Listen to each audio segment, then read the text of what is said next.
Good afternoon. This is Reconstruction Lecture number 2. I've got my coffee and I've got my bow tie. I have a psalm to read for the afternoon. Psalm is Psalm 119, the second section. It reads, "How shall a young man cleanse his way? By ruling himself according to your word. My whole heart I sought you. Oh, do not let me go out of your commandments. Your word have I hid in my heart that I might not sin against you. Blessed are you, O Lord. Teach me your statutes. With my lips I have been telling all of the judgments of your mouth. I have had as great delight in the way of your testimonies as in all manner of riches. I will talk of your commandments, and have respect unto your ways. My delight will be in your law, and I will not forget the word of the Lord." So today I want to talk about the problem of Reconstruction, and this is the second lecture where we focus specifically on the impeachment of Andrew Johnson. This is part of a broader debate that I'm expecting students to engage in the online discussion boards about whether or not Reconstruction is radical or conservative. A few of you have weighed in, but I'm expecting everyone to weigh in by the end of the week to get your discussion points. The approach that you take to Reconstruction really depends a great deal on what you think the constitutional authority of the nation over the reconstructed South is. And there are at least 4 different positions on this issue. The Southern position had been the issue of state sovereignty, which would mean that they had the right to secede and in fact had seceded. Quickly, however, at the end of the war, with the surrender of Robert E. Lee and the capture of Jeff Davis, they assert that the situation has gone back to what they called status quo antebellum, that we've gone back to the way things were before the war. And so we're back, basically. And they begin to institute the Black Codes and begin to try and recreate the slave system, almost with slavery, but not quite. Now, from the president's point of view, this is unacceptable because the aristocracy of the South needs to be punished. His goal was to crush the aristocrats and pardon everyone else. And he was willing to even pardon thousands of aristocrats who'd applied for a pardon, but they had to come to the White House and apply in person. You could actually see, if you went there in the summer of '65, long lines of folks. Frequently, women would apply for pardon for their families so that the husband wouldn't have to grovel. That would violate his Southern and Johnson was very happy to kind of have them come. When he pardoned, I think 7,000 or 8,000. Now the trouble with this situation is that this is completely unacceptable to the radicals in Congress, who, as we talked about last time, might make up as much as 40% of Congress, but they're the majority of the Republicans, and so they have a lot of power within the party. The radicals, in my mind, are people like Senator Sumner, Senator Benjamin Wade of Ohio, or Stevens in the House, George Julian, James Ashley. And they essentially want to see the South as being conquered provinces. They've destroyed their own statehood, and they need to be recreated as states using the power that Congress has over the territories. They're almost all Yankees, with the exception of Stevens, who resided in Lancaster County, Pennsylvania. They were a fairly high-flowing, high-minded lot. They argued from a strong New England conscience. And part of what made Stevens so powerful was he had a more direct Pennsylvania style of politics. He was good at parliamentary tactics. He was blunt. He spoke his mind. And from their point of view, this is a golden moment in American history. We're at war. There is a great wartime authority to make the nation, and they wanted to use the power to get as much done as humanly possible. I'm reminded of Rahm Emanuel's words in 2008, 2009, amidst the economic crisis. Rahm Emanuel was Barack Obama's chief of staff, now mayor of Chicago. Emanuel said, a crisis is a terrible thing to waste. We're in this moment of national crisis. We get as much done as possible. That is the radical mind. They hoped they could use this revolution in civic ideology to create a concept of national citizenship rather than state citizenship, that they would finally obliterate the doctrine of state rights and state sovereignty once and for all. And the clause that they wanted to use in the Constitution was the guarantee clause, that Stevens said in a speech that the guarantee clause, which guarantees to every state a Republican form of government, is a, quote, sleeping giant. Until this recent war awakened. But now it comes forward with a giant's power. There is no clause in the Constitution like it. There is no clause which gives to Congress such supreme power over the states, unquote. They hoped that they could make the South into a model republic, right? They wanted the South to look like what the nation would become. The government had full power there. The radicals could socially engineer the best society possible. Stevens says of the South, quote, "The wilderness shall vanish. Church and school will appear. The whole house will revive, under the magic touch of free labor." Now, the problem with this is that the nation as a whole doesn't share it, right? You have perhaps 45% of the North was Republican. No, 55% of the North is Republican, but that might be 40% of the nation as a whole. And of that 40%, maybe half of them are radicals. And so the nation as a whole isn't a radical nation. It just has a powerful radical faction. All right, adjust. And there's concern about, especially on Wall Street or especially among Midwestern farmers, about what might happen if they get too much power. So I would say that the majority opinion is actually the opinion of I think Senator Dana is the senator I've used before. So Senator Dana has this idea of the grasp of war theory, that what gives the federal government so much power now is that the war hasn't stopped. Dana says, quote, "The conquering party may hold the other in the grasp of war until it has secured whatever it has a right to acquire," unquote. But then the idea is that normalcy is going to return, right? And you'll have the restoration of states, and the states will still have rights. So you're not going to move into a regime in which the national government has total and complete sovereignty. You're going to have to move beyond that. And so what the moderates want then is a return to the nation really, the Constitution as it ought to be. I think President Johnson wants the Constitution as it was. So the crisis immediately comes to a head in December when the 39th Congress arrives to be seated. We talked about this situation. You have all of these prominent former Confederate officials, including Vice President Stevens of the Confederacy, who arrived to be seated. And it's no shock to anybody that Congress refuses to acquiesce in this. In fact, there's a rather undramatic solution.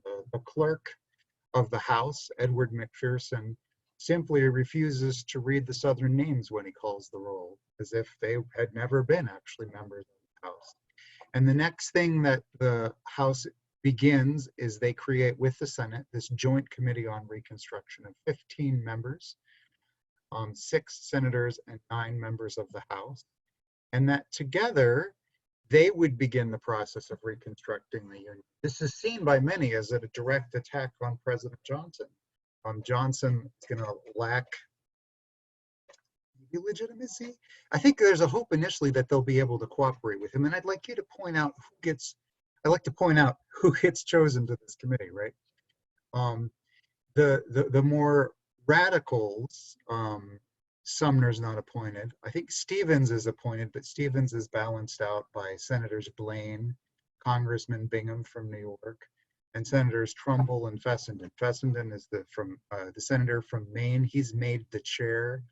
And these are all people of moderate opinion who were determined to kind of cooperate with the president against the South. They see Reconstruction as a practical problem, not a problem of revolution, not how far can we get, but how can we actually get the South to do what they do, integrate into the Union. And Johnson is initially conciliatory with this Congress.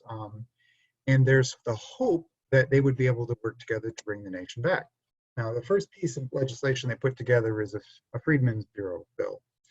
that's going to reconstruct the Freedmen's Bureau and give it new authority. This is the bill that in my last lecture I mentioned had been vetoed.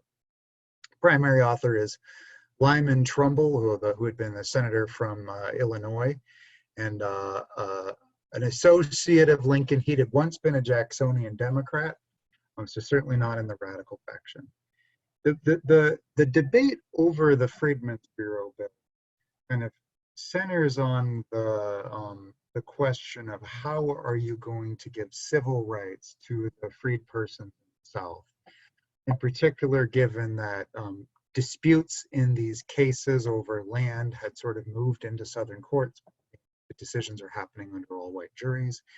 And so the Freedmen's Bureau bill had attempted to move those cases into kind of a military court run by these Freedmen's Bureau officers in which the federal courts would have appellate jurisdiction. And there was some unease with that, but you can get a majority of Congress to go along with it. The battle begins in earnest on February 19th of '66 when Andrew Johnson begins the bill. He lays out a three-part critique of the bill. First, the Constitution doesn't allow for a system for the support of indigent persons. That's Johnson's phrase. That he objects to the Freedmen's Bureau as a whole because it's doing relief work in the South, and he doesn't say that it's part of the power of Congress. Second, that there ought to be no peacetime military courts. This is a subject that the court will take up later in the year and resolve in favor of the president. I think these are both kind of sharp critiques, but they're critiques from which an old Jacksonian Democrat could stand on firm ground. But the third critique is a sweeping critique, and it opens a kind of a permanent breach with the Congress. Johnson says that Congress is itself illegitimate because they had refused to seat senators and representatives from the defeated Confederate states, that it was an illegitimate body, and that therefore, think about this, everything Congress does becomes illegitimate. And if Congress is illegitimate, that essentially means that the presidency is the proper Democratic branch, right? This so horrifies the moderates that they begin to move in a radical direction. And so if you're going to argue that the nature of Reconstruction is radical, part of what you, I think, need to argue is that Johnson is driving the moderates toward a more radical position than right? Now, enough conservatives are persuaded by Johnson's constitutional objections on points 1 and 2 that the 5 of the conservatives in the Senate vote against an override and it fails.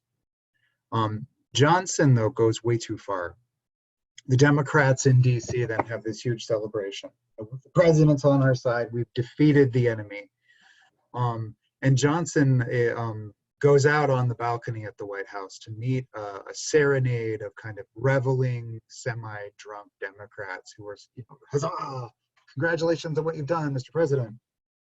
Johnson goes out and Johnson gives this impromptu speech that destroys really any hope of future cooperation with the radicals in Congress. Let me read you a section of it. He says, quote, "My blood is to be shed because I vindicate the Union, the preservation of this government, its original purity and character. Let it be shed.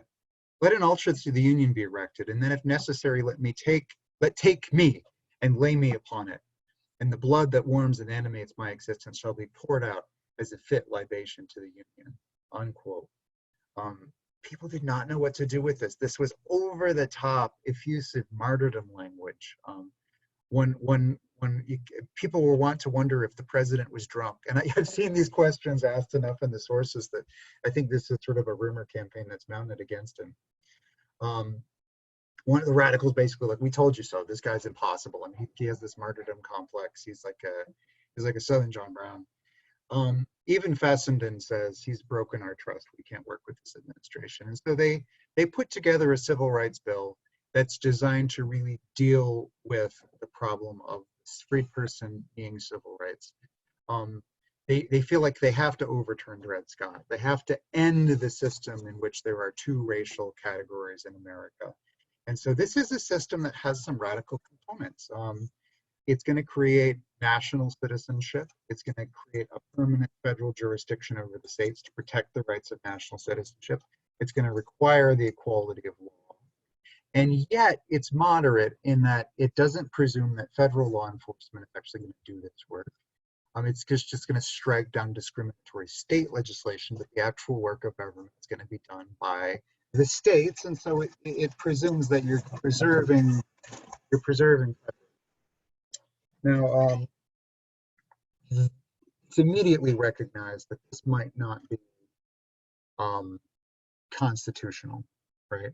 Johnson immediately vetoes the Civil Rights Act. The first major policy override in American history. The Congress overrides his veto of the Civil Rights Act and passes it. It's a major moment in American history. Congress had never gotten the votes to overturn a presidential veto before on something of this magnitude. So basically, the radicals and the moderates go into an alliance against the president. And Johnson badly calculates the future on this. Johnson sort of thinks that the overturning of racial discriminatory laws goes so far beyond the pale that surely the nation will be with him. And this becomes the existential battle of 66 and 67. Are we going to have a nation where there's going to be equality before the law or not?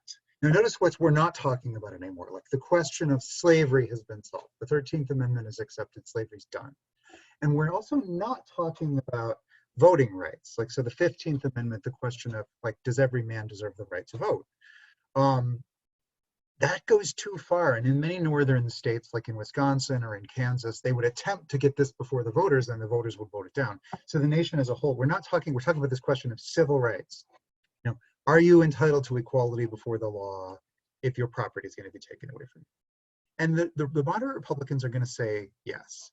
So in order to guarantee that this is going to happen, they propose the 14th Amendment to the Constitution, which is designed to kind of fix constitutionally the question of Reconstruction once and for all.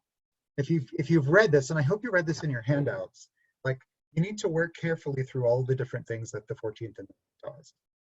First is Section 1, which has those three sections that we've already talked about: the Privileges and Immunities Clause, the Due Process Clause, and the Equal Protection Clause, right? And those are designed to kind of create a constitutional ground for the Civil Rights Act, which will make discrimination. Now, the second section is more of a complex, it's less relevant to our day, but it was immensely relevant to the question of how do we actually reconstruct this up. The design was that if you, in the South, deny someone the right to vote, if you don't enfranchise the African Americans, then they don't count in apportionment for Congress at all, right? So South Carolina is about 60% Black, and they had a congressional representation about on the basis of Maine, which had a much, much larger white population than Black population. So the idea was, if you enfranchise the African Americans, well, then South Carolina will become a majority Black state, and that's great, and you'll get extra congressmen as the result of it.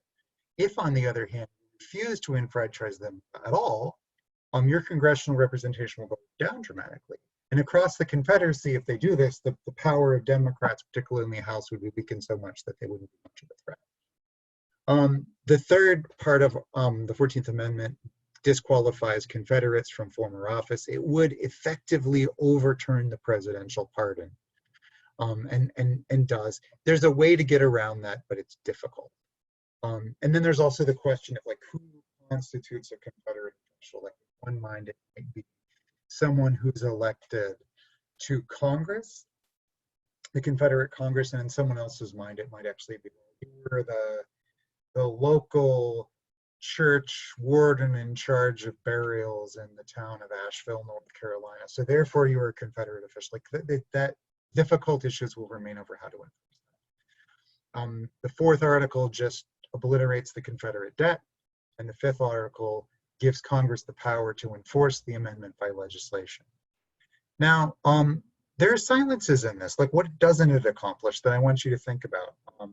It doesn't grant outright suffrage. And think about why. Scholars would point out that large parts of the North weren't ready for this yet. I mean, Vermont and Massachusetts already would allow this, but when they attempt to do it in Maine, they fail. When they attempt to do it in Wisconsin, they fail.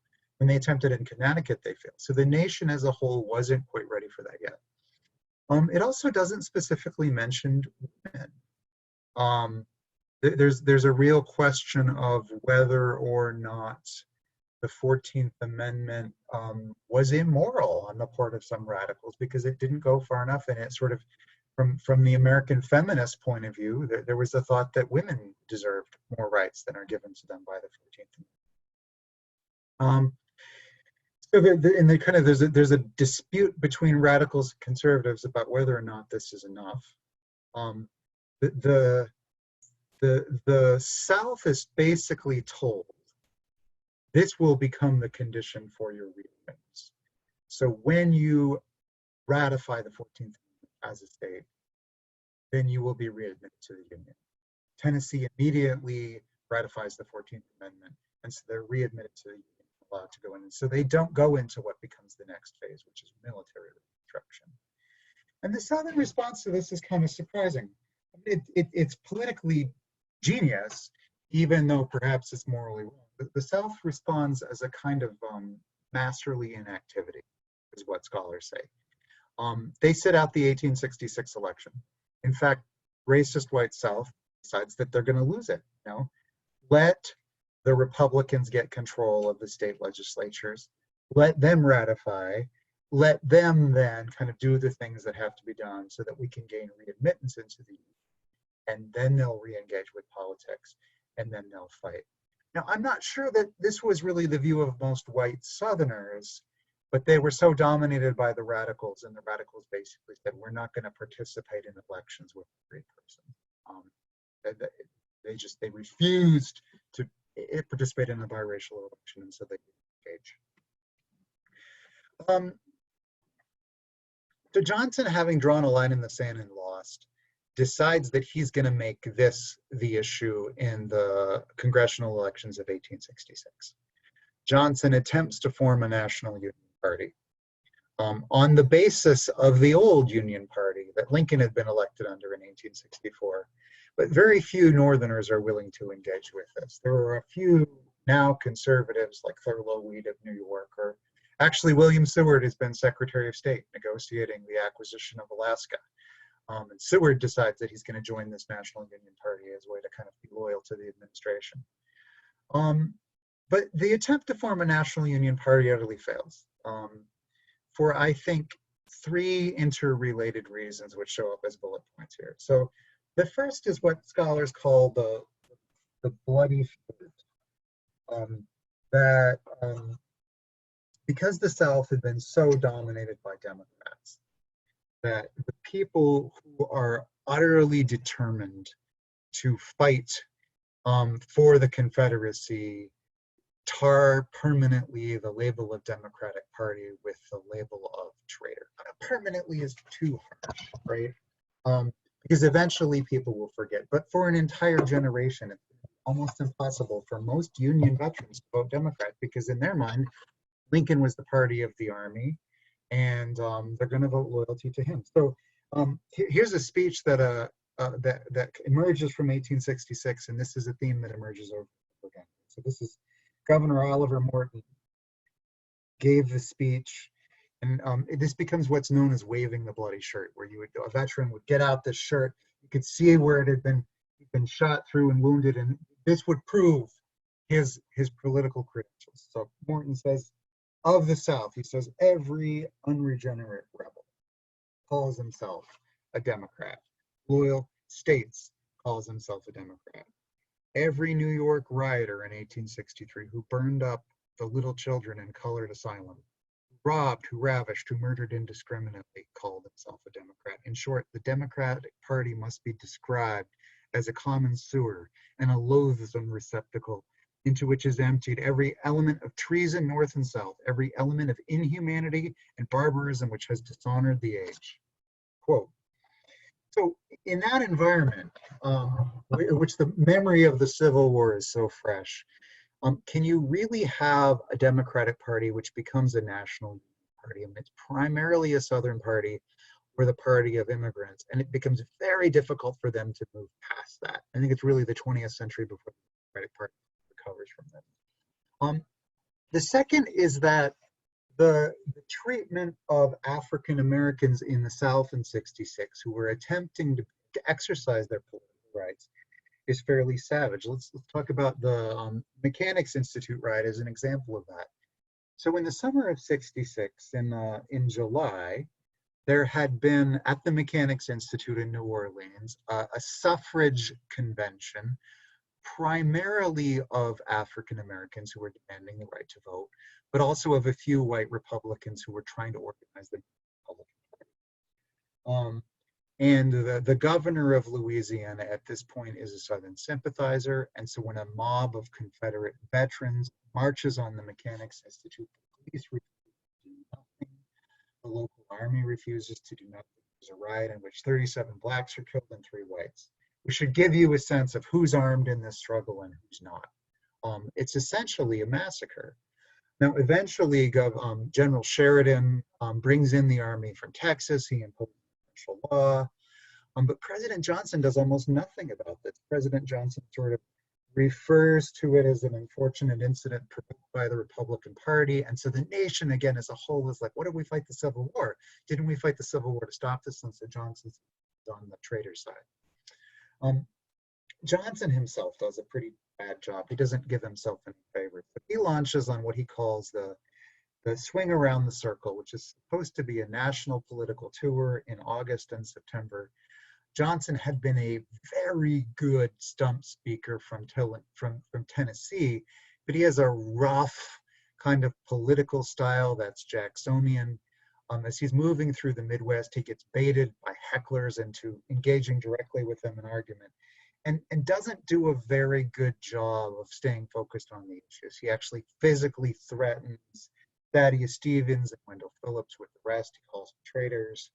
So he doesn't seem like he's any more dignified than the Southerners that he's seen as representing. Now, the key actual issue in the election becomes the 14th, because the South is refusing to ratify the 14th. And so it's no surprise then that Johnson loses fairly badly. Think of it, this is a midterm election in which you figure people would kind of turn back against the radicals who've been in charge, and they don't. They actually move forward. In the Congress following the election then, same Congress, 39th Congress, the Congress begins the process of organizing the actual reconstruction of the South, which they want to be done by the military. Now, what the radicals want is probably too far, right? The radicals want a long-term disenfranchisement, confiscation of the land that they say was owned by traitors, and they want long-term funding of federal schools in the South as something that's going to erase the kind of inequality created by slavery. And frankly, that's too much. The moderates aren't willing to do these things because these are all kind of permanent things. The things that the moderates want to do are in the short term until the South gets reconstructed, and then they want to get back to normal. So instead, the compromise measure is to create a system of military reconstruction. The military reconstruction is going to crack, you can see the map there, it's going to crack the South up into these 5 military districts. You're going to give each to a general, and the general is going to use the Union Army to begin the process of actually reconstructing the South. The South will then be readmitted when they've done these 3 things. First, the Army is going to hold elections on the principle of universal manhood suffrage, whereby each Southern state will have to rewrite their constitution. Second, the new constitution will include black suffrage. If you don't do this, then you don't get the right to readmittance. And third, the new constitution has to be ratified by the public. And that same public will then kind of lead to the creation of this new government that has to ratify the public. When you've done all of these things, then the North says, well, then you've created a state government that's going to be long-term commoded to the civil rights and civil liberties for the person. And part of what the hope is, at least for the Republican Party, is that you can create in this environment a long-term presence in the South. And the real question is this politically possible?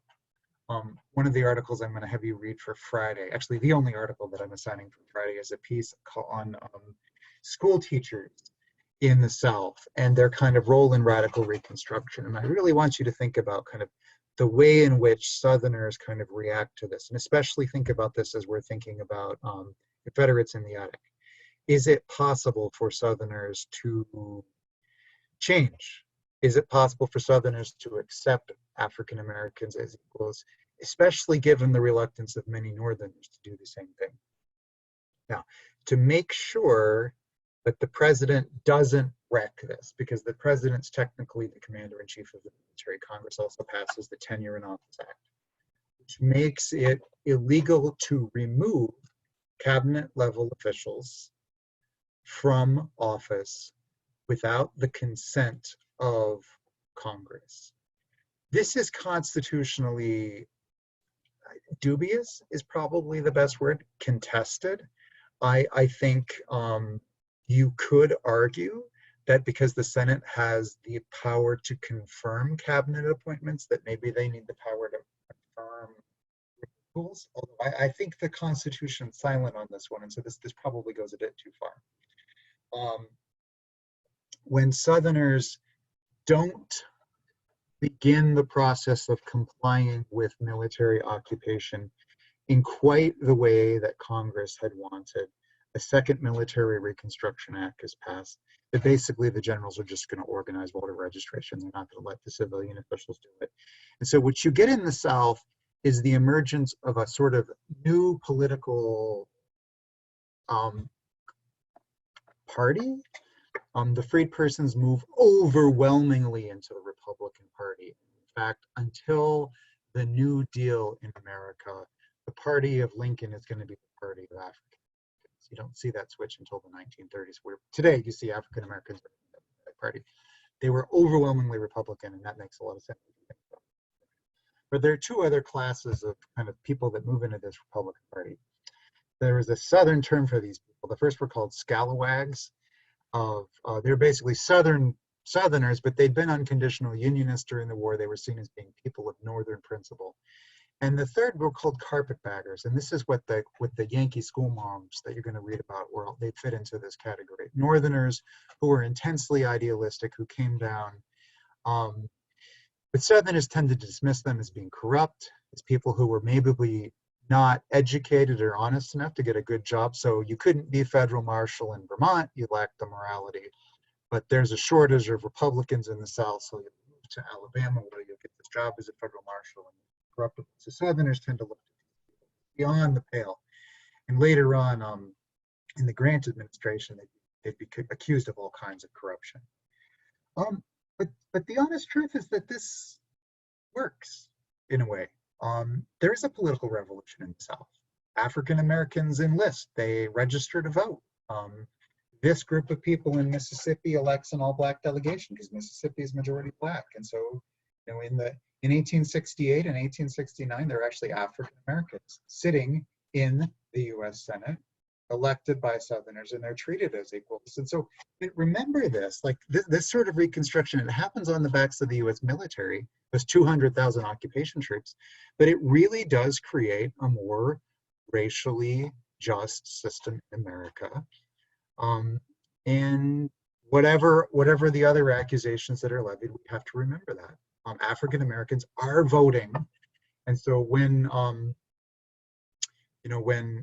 in the 1960s, there's a struggle to kind of give African Americans the right to vote. That's not the first time they'd had that vote, and they'd lost it in the Jim Crow era, which is something we'll have to deal with later in the semester. So, okay, I need to move a bit more quickly, so I'm going to move rapidly through this section so that we can get to the impeachment kind of culmination of all of this. So Johnson then moves into a deep battle with the 40th Congress, which meets in December of 1867. Johnson still has the bully pulpit. He has the ability to speak to this Democratic national audience that loves him and feels supportive of him. The president still has patronage. He can still appoint all the postmasters in America. And although there were thoughts of impeachment initially, the sense is that this is a really difficult thing to attempt. There had been only 2 impeachments in all of American history, both of them federal judges who had and were wildly corrupt, and everyone's it's almost impossible. So there's an initial attempt at this in the 40th Congress, and it gets nowhere. The court actually seems like it's not completely on the Congress's side. There were 2 key decisions that come down in the late 1860s that are against Congress. In 1866, the Milligan case holds that military tribunals in California over civilians during the Civil War had been unconstitutional. California should not be under martial law. And the implication was neither should the South. The court decides, though, it's not going to wade into political questions. It's not trying to take a stand. It doesn't directly overrule Congress. And in the second case is Texas v. White, in which the court says that, yes, secession was unconstitutional. Yes, it never happened. But that Reconstruction is sort of de facto a political issue that's going to be handled by the president and Congress. The court's not going to get involved in it. But it does heighten kind of the dramatic things. Now, there had been a hope in the fall of '67 that peace would finally come. General Longstreet, who had been one of the leading Southern commanders, he'd been a Southern General Corps commander at Gettysburg, publishes these well-known letters in Southern newspapers arguing that the South needs to accept Reconstruction, get over itself, and to move on. He actually attempts to build a third party in the South under the old Union, which had been supporters of Lincoln. But there's just no room in the South, right? The Republican Party has been created. It's the party of African Americans. And it's very, very difficult for white Southerners to be a part of anything but the Democratic Party, which is going to stand in opposition to them. And Southerners kind of dig in and resist. The military applies a fairly broad standard of disenfranchisement in the South. Southerners then appeal to the Attorney General and President Johnson to get him to oppose it. He plays to the Democratic Party and opposes it. And so then Congress passes a third Military Reconstruction Act, which makes the military independent on the questions of enfranchisement, and really sets the military up as the thing that's going to do the work of Reconstruction itself. Which then sends up the impeachment struggle, right? So Johnson fires the Secretary of War, the radical, I want to say it's Benjamin Stanton, but I don't think that's right. And persuades, I have no idea how he did this. He persuades Grant to be the interim Secretary of War. I think Grant wants to preserve the integrity of the military. But as soon as Congress refuses to accept the firing of Stanton, Grant actually vacates the office. He lets Stanton know that he's going to do this. So Stanton goes back into the office, barricades himself in. And when the next secretary of this war, the guy that Johnson wants as the interim shows up, he shows up after a big party on Washington's Day. He's gotten drunk, thinks he's gotten the position, only to discover that Stanton's locked himself into. There's this really dramatic standoff. Johnson then fires two of the major generals of the South, General Sickles, Civil War heroes. And the response is really this, I think this is the response of Fessenden. Is the president crazy or drunk? I'm afraid his doings will make us all in favor of impeachment. The moderates are just furious that they're losing control of the very thing that's work. And Johnson is kind of invigorated because in the 67, in the 67 off-year elections at the state level, the Republicans are starting to take heavy losses. So the Democrats actually get control of the legislature in Ohio. And Johnson thinks if I just hang on in 68, I'll manage to win. But Johnson refuses to cooperate. There's a party line impeachment vote in the House of Representatives, in which there are, I think, 8 specific articles that deal with his firing of Stanton as a violation of the Tenure in Office Act. And then there's this sort of omnibus measure. I remember when the Republicans Republican. Democrats. The Democrats impeached Trump last year. When they impeached him, they did this kind of omnibus measure as a well, everything that he's done sort of makes this a political crime. And there's a sense in which maybe this was a mistake. I mean, it's clear to everyone that they're going after Trump for political reasons, as it was that they were going after Johnson for political reasons, right? So this is the charge. The president has conspired to, quote, excite the odium and resentment of all good people of the United States against Congress and the laws by it duly and constitutionally enacted. And of course, Johnson says, no, they're not. You won't seat the Southerners. And so this is not, in fact, duly constituted, right? Here you can sort of see, and one of the fun things about this is I'm using on the slides kind of cartoon Harper's Weekly. Here you can sort of see what looks like Senator Seward sticking the knife into President Johnson as a kind of a Julius Caesar sort of betrayal. So it goes into the Senate for trial. It's one of the kind of most exciting moments in American constitutional history, at least, right? The defense is mounted by loyal Democrats. They argue that you can only impeach the president for crimes that would be actual felonies if he were tried in federal court, and these are not things that are triable in federal court.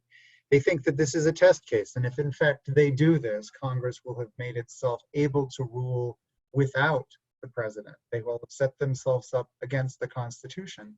And the argument here is kind of working off of the design of the separation of powers, that in fact Stanton is an administrative official and his position is not protected. It then falls to the House managers to argue for impeachment. Benjamin Butler had been a major Civil War general and a radical. He's now in the House, and he's one of the principal kind of voices for impeachment. You can sort of see there, Secretary of Stanton now holds the cannon. He's going to light it, and Grant is standing there watching, and then fire it on President Johnson. And then the House managers make the kind of railing argument. Stanton is protected, that the law is constitutional, that the rule of law requires that the president follow the 10-year election act. But they freely concede that impeachment is political, and that this is a way to remove a president is defying the will of the American people, that Congress actually represents the will of the American people. And so the decision has to be made, do we impeach the president or not? By this point in time, I think you can argue that the radicals actually hold the majority in the House of Representatives. In the Senate, however, the moderates probably have the balance of power. And the moderates are really troubled that one of the most radical members of the Senate, Benjamin Wade, would become president if Johnson were removed. Now remember, Johnson was originally vice president, right? So the president dies, the vice president is elevated. There is no vice president. So the next person in line is the president pro tem of the Senate, who happens to be Benjamin Wade. And so there's this sense that maybe we would rather live with Andrew Johnson, because what happens if Benjamin Wade becomes president? Then he just needs 50% to get what he wants, and the radicals will be able to do whatever they want. Whereas if we could cut some kind of a deal with Johnson, then we'd be able to kind of finish this up. Now so we don't have hard evidence. Later on, there will be investigations that suggest that the moderates were bought with patronage, but I'm not really convinced of that. I think they really do make a principled constitutional stand, and they develop an understanding, not in return for patronage, but an understanding with Johnson that Johnson will back down and actually let Congress govern. And in my mind, in constitutional history, this breaks the power of the presidency and makes them more accountable to the parties than they are actually to themselves or to the public. Think about the next really famous president in American history. I mean, you probably know Grant, but you know Grant because of the Civil War. Most people who aren't American history nerds can't really name an American history a president until you get again to Teddy Roosevelt. Teddy Roosevelt is the next really strong kind of user of the bully pulpit in the way that Johnson had. The final vote is 35-19. You should reflect on that a little bit. What does it mean, 35-19? 36-18 would have won. 36 to 18 is a 2/3 convict vote. 35 to 19 is a no. And what it means is that you've gotten exactly enough no votes. Now you've got 12 Democrats. They don't pay a political price for voting no. Everyone expects them to vote no, but 7 moderate Republicans vote. They're called recusants. For the vast majority of these men, they're destroying their political career. 10 years later, none of them will be in the US Senate. None of them will be really famous. And 2 of them are, in fact, very prominent, powerful Republicans. Senator Trumbull, who'd been an old friend of Abe Lincoln's, and Senator Fessenden of Maine, who had been the chairman of the Joint Committee on Reconstruction. And they argue that this doesn't rise to the level of impeachment constitutionally, that you can't empower Congress this much over the president because the Constitution requires a separation of powers. And it's not really until you get to Richard Nixon again that you get an offense that seems so grave that people are willing to bring impeachment out of the bag and try it. And now it seems like something we're going to do every generation. We seem like we've forgotten this lesson. I'm not weighing in on the situation. It's just a constitutional observation. So with that victory, then, the Republicans begin the work of readmitting the states. They organize unionist parties in the South. New Southern constitutions are formed. The Southerners kind of have 2 immediate reactions. There's a general boycott of the election, that kind of calculated, let them win this one so that we can get our political power back. The GOP then takes political control of the South, and 7 states are readmitted in 1868. So this is a sort of this sets up the irony of the last phase of Reconstruction, where the GOP is starting to lose dominance of the northern states because they have political power in the South, they're able to continue elections. And note that one last thing on the slide there, the KKK.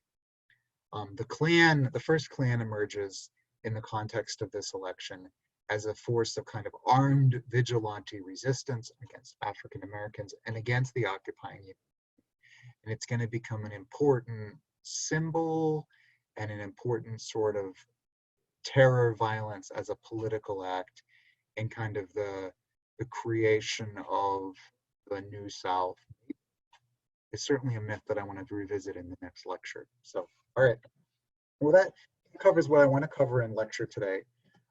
So the plan is now to prepare for a discussion I'd like to have tomorrow afternoon on history and memory, building on David Blythe's article on Frederick Douglass. And I really want to talk about kind of the way in which the Civil War and the memory of the Civil War shapes American politics today. Excuse me. And then we'll do one more lecture on Friday in which I finish up Reconstruction and talk about the next exam. So if you've got questions, you can come to one of my office hours. I have office hours, be online, let's see, 2:30 to 3:30 on Tuesday and Thursday, and 9 o'clock on Wednesday. And you can also send me a Marco Polo chat if you would like. So thanks very much, and we'll see you again tomorrow.